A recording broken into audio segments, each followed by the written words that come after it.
vejo o lado bom. Olá! Está começando a Era Rosa, sua pílula semanal sobre o universo das mulheres. A edição de hoje falará da libertação sexual. Quando começou? Por que é importante? Como as mulheres são preparadas para lidar com sua sexualidade? Assista agora no Era Rosa. Em 1916, com a conquista ao direito ao desquite, e em 1960, com a pílula anticoncepcional, a obrigação de se casar para transar e transar apenas para ter filhos acabou. Mas a vitória ainda não pode ser declarada. O movimento feminista, lá na metade do século passado, ele ficou muito focado na questão sexual e do trabalho. E uma série de outras demandas inerentes às mulheres não foram colocada na pauta naquele momento. Então, hoje, ela conquistou o mercado de trabalho, ela conquistou uma liberdade sexual, mas há uma série de outros fatores que as mulheres precisam conquistar. A sexóloga Valquíria Fernandes aponta que a questão da sexualidade da mulher se confunde com outros âmbitos de sua vida. A sexualidade, ela não é só o que a pessoa sabe a respeito do sexo, não.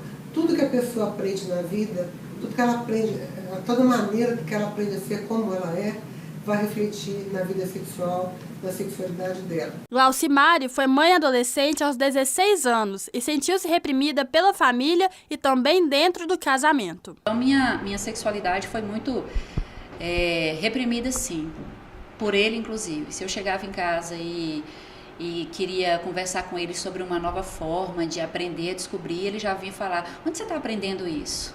Com quem que você anda aprendendo isso? O pai dos meus meninos. Para Glaucimari Nascimento, a educação sexual é determinante para o futuro de uma mulher. Minha mãe falava assim que ela me orientava de certa forma, ou me dava essa dica de eu não casar virgem, porque ela falava que eu tinha que conhecer o meu parceiro, porque a sexualidade era uma parte muito importante do relacionamento. E eu acho muito interessante isso, porque eu não sei se ela sabia o que ela estava pregando, assim, mas eu acho que parte grande de mim vem dessa forma, desse jeito dela ter me educado. Como pedagoga, Glau, como gosta de ser chamada, afirma que sempre procura falar sobre sexualidade com amigos. Eu quero muito estimular as mulheres, principalmente, a se descobrirem, a sentirem, porque eu acho que isso é uma das coisas mais intensas que a gente pode sentir, sem o uso de qualquer outra substância para poder estimular, tipo a gente conosco mesmo, sabe? Mas será que hoje em dia as mulheres ainda sentem-se reprimidas? Conversamos com algumas meninas para saber.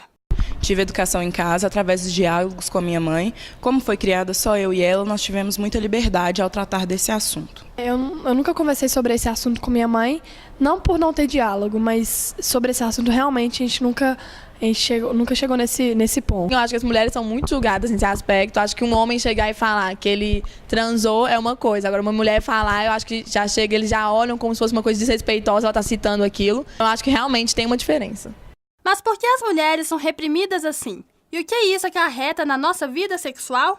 Valquíria explica. Na realidade, a gente tem dois tipos de padrão de educação sexual. Um para o menino e um para a menina. Tem um ditado antigo que diz o seguinte: segure as suas cabras, porque o meu bode está solto. Né? O que significa isso? As mulheres têm que ser presas e os homens têm que estar na rua transando com todo mundo. Então, ao homem, o sexo sempre foi permitido. E para a mulher, ele sempre foi negado. E é engraçado a gente falar isso em pleno século XXI. Né? Mas o que a gente trata hoje no consultório são mulheres que vieram dessa repressão sexual, onde não aprenderam a ver o sexo como uma coisa boa, uma coisa prazerosa, uma coisa que elas têm direito, porque ele sempre foi negado. Para mudar essa realidade que ainda existe, a solução é a mulher reivindicar sua liberdade cada dia mais. Eu acho que as mulheres deveriam reivindicar pelos seus direitos, realmente. Eu acho que se elas sentem vontade de falar, elas deveriam falar, independente do que eles vão pensar. Porque à medida que se todo mundo for falar o que elas pensam, vai acabar se tornando algo comum e vai acabar que a população vai ter que aceitar isso. Porque nós também somos gente, nós também temos esse direito. Pois é, as mulheres estão avançando cada vez mais. E a Era Rosa acompanha esse desenvolvimento. Para ficar por dentro do que rola no mundo das mulheres, acesse a nossa página no Facebook. Até o próximo programa. Tchau, tchau. pode avisar que eu não vou